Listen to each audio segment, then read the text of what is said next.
It was a late summer morning in 1986, and I, along with 180 other 14-year-old girls, was standing in the back of the parking lot of 47 Cathedral Avenue. The discomfort of wool blazers, long-sleeve shirts, knee-high socks, and penny loafers, so new that they barely had a crease, did nothing to quell the nervous anticipation of the first day of high school. After what seemed like an eternity, my new classmates and I were advised that we were to proceed to the theater for a welcome by the principal, followed by the dispensation of homeroom assignments. We freshmen shuffled obediently toward the back entrance of the school like new conscripts.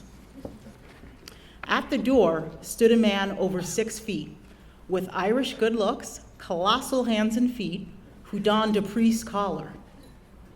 While waiting to enter the school, I could hear the man saying, "Good morning, Jennifer. Good morning, Kathleen. Good morning, Megan." I surmised that these girls must have attended what was then Sacred Heart Elementary, and he knew them from the year prior. When it was my turn to pass through the door, the man smiled and said, "Hello, Maxine." I was taken aback that he knew my name too. I contained my astonishment and took my seat in the theater among my classmates. Shortly thereafter, I would learn that the name of the man was Father David Farley, the school chaplain. As part of the admissions process, each girl was required to submit a passport photo of herself to be adhered to her student ID card. Father Farley took the stage and revealed that over the summer, he had studied every photograph and committed our names and faces to memory. He further disclosed that he had been praying for us individually before he met any of us. In that moment, I knew Sacred Heart Academy was a special place, the kind of place where I would be raised up in prayer before I stepped inside of the building. For the next 4 years, Father Farley would greet 800 students by name in the hallways, or in his third-floor office where we would congregate to peruse old yearbooks, consume Jolly Ranchers from his endless candy dish, and generally bask in the unconditional warmth of his love. At this time, I would like to recognize President Kristen Graham Lynch, Vice President Sister Gina Moore, Principal Sister Joanne Marie Forker, and Assistant Principal Emanuela Sullivan. Greetings, faculty, parents, family, and friends, and the class of 2017. I extend, you can applaud yourselves.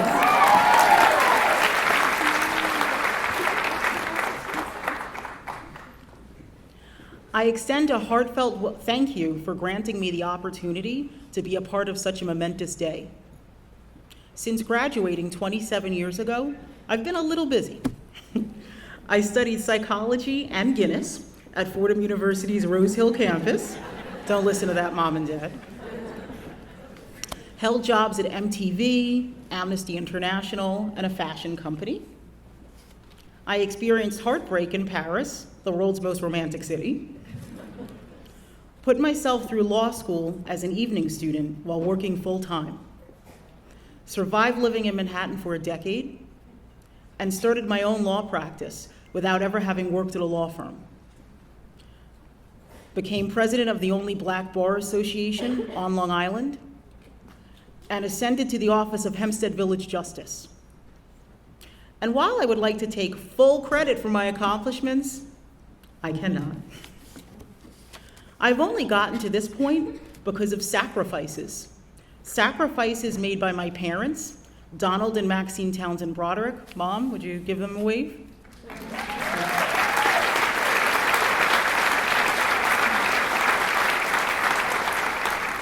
And my father is sitting in the back. He recently had a surgery, so he's confined to a chair for the morning. But Dad.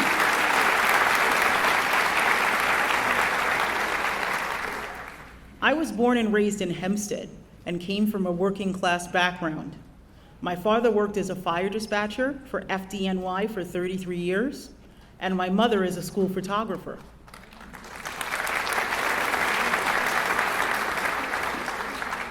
Needless to say, the $6,000 my parents paid in the 1980s for annual tuition for my sister and I to attend this school was no paltry sum.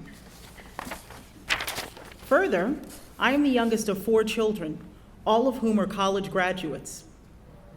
Successfully raising 4 children in a time rife with teen pregnancy and mass incarceration of Black youth does not happen on its own.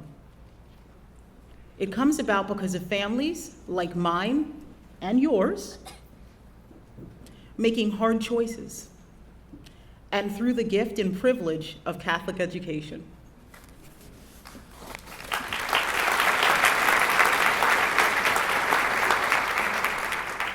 My oldest brother is a Chaminade graduate. My second brother attended St. Mary's when it was an all-boys high school.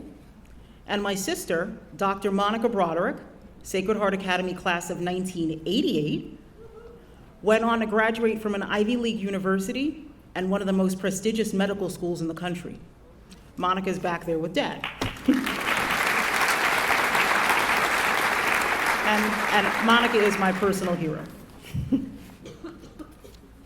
I've been able to achieve what I have due in large part to having attended Sacred Heart Academy during the most critical formative years of my life. Attending Sacred Heart enabled me to concentrate on academics without the intimidation or distraction of boys, explore my talents through school plays, sports night, and glee club, and most importantly, experience what female leadership looked like up close. Administrators like then Vice Principal and Dean of Students, Sister Kathleen Schluter, modeled competence and dogged determination, and demonstrated that striving for personal excellence and having a moral center are not mutually exclusive. These are the principles that sustained me as I used all of my vacation time to study for the bar exam, was subjected to male dominance in the workplace, and ran for public office.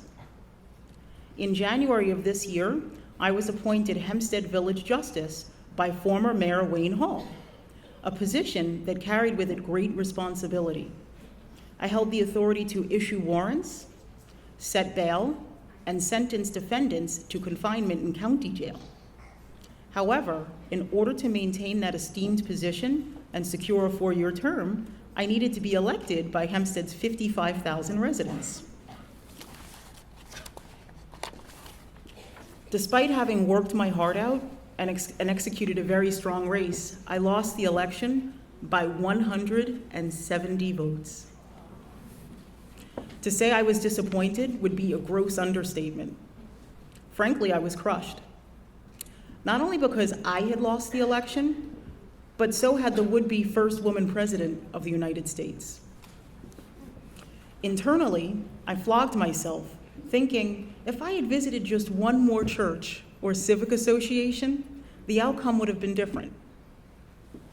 I was concerned that people around the village would regard me as a loser, or worse, pity me.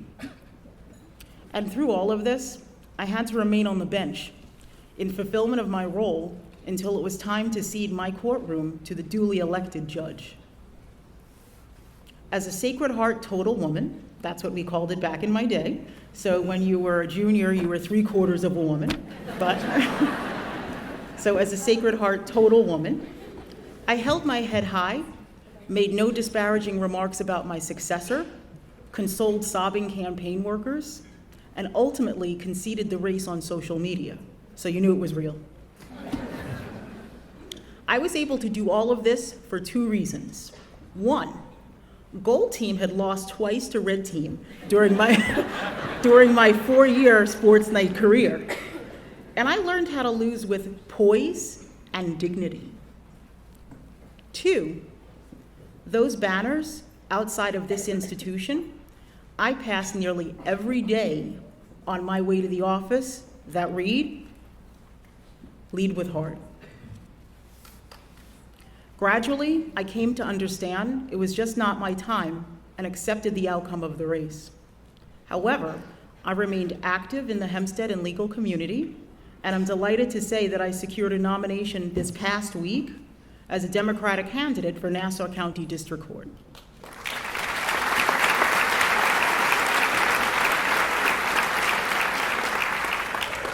a position with greater jurisdiction and responsibility, and I look forward to serving in that capacity with distinction.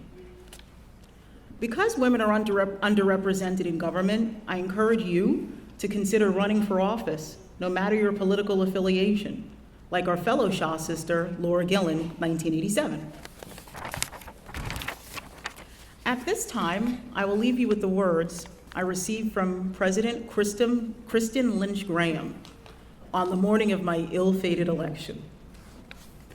The note read, "Maxine, just wanted to let you know that you're in my thoughts and prayers and the collective prayers of the Shaw community for your election.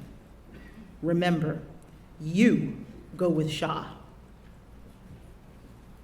Sacred Heart Academy class of 2017, please know that wherever life leads you, and especially in moments of self-doubt and despair, remember you belong to a sisterhood 10,000 strong, and you go with Shaw.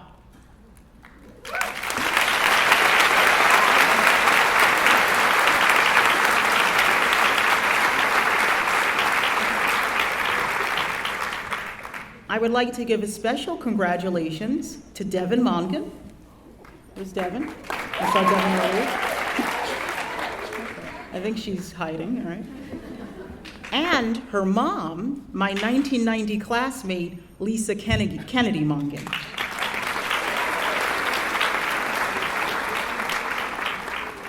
Thank you to my best friend of nearly 30 years, Jennifer Teta Vitale, also here to represent the class of 1990. Thank you.